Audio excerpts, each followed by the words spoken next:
promovidas, que sean publicitadas de la mejor manera. ¿Cuál es su postura respecto a estos cambios que se dieron en la Avenida Estatal?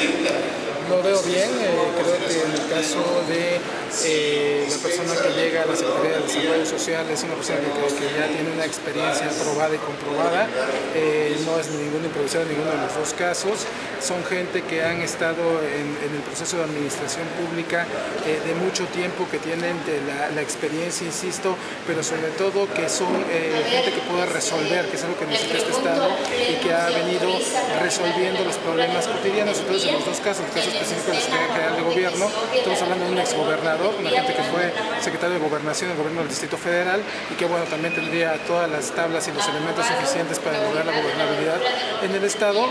Y bueno, han hecho un buen papel, yo sí creo que hicieron un papel destacado las personas que salen, pero bueno, poco a poco el Estado tiene que irse reacomodando y se tiene que ir haciendo los trabajos conforme a los tiempos que nos están indicando ahorita el Estado, ¿no?